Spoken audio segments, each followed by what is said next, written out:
Kenya was recently rocked by opposition-led street protests over the state of the economy.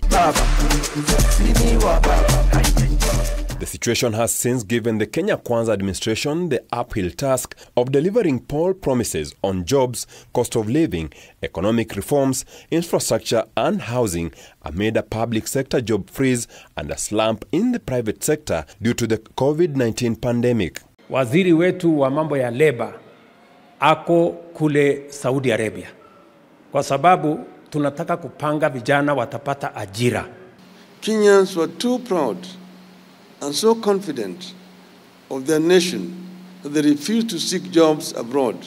Today, our people are scrambling to leave the country, and the president is looking for jobs for them there, to become heirs there.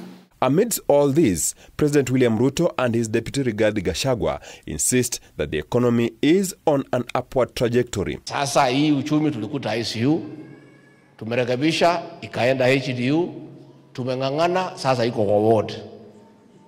Ikifika mwaka ujao ataenda nyumbani.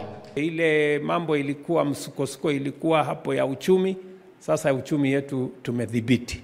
But why are Kenyans not feeling the growth of the economy? What is really happening is the government has its brakes and accelerator mixed up. Activities to accelerate the economy are actually decelerating the economy.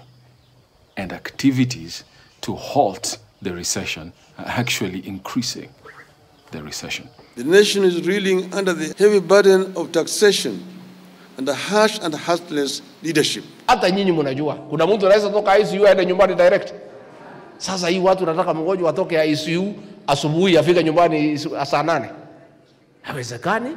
As Kenya turns 60, the public debt continues on an upward trajectory over the past decade from 1.9 trillion shillings in June 2013 to 9.7 trillion shillings by June 2023.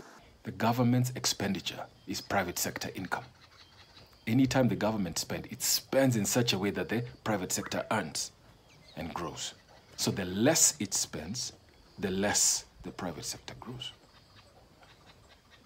So what we're hearing about being fiscally responsible, the government should never be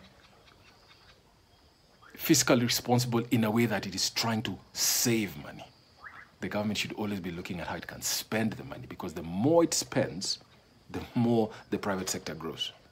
The less it spends, the less the private sector grows. Kwa muda wa mwaka moja nimetembea nchi nyingi na nimepanga marafiki wengi.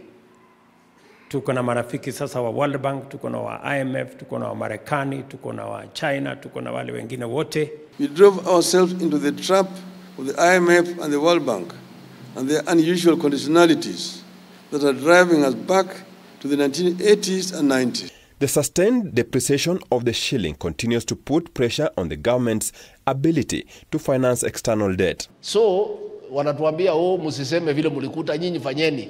Tutafanya ndio, lakini lazima tujue history ya huyu. Alikuwa sukari iko juu, damu nakimbia, so usipe dawa hii, patia hii kwa sababu ukipatia hii inaweza haribu. The public debt has continued to vary from regime to regime. Late President Jomo Kenyatta and Daniel Arap Moi left Kenya's public debt at 633 billion shillings. Late President Mwai Kibaki took it to 1.79 trillion shillings upon exiting office. Retired President Uhuru Kenyatta and his Jubilee administration left it at 8.7 trillion shillings, while the current administration was at 9.7 trillion shillings as of June this year. The Kenyan economy has grown by an average of 5.0%, but this growth has come from capital-intensive infrastructure projects which have not trickled down to the average citizen. Philip Ruto, K24, Nairobi.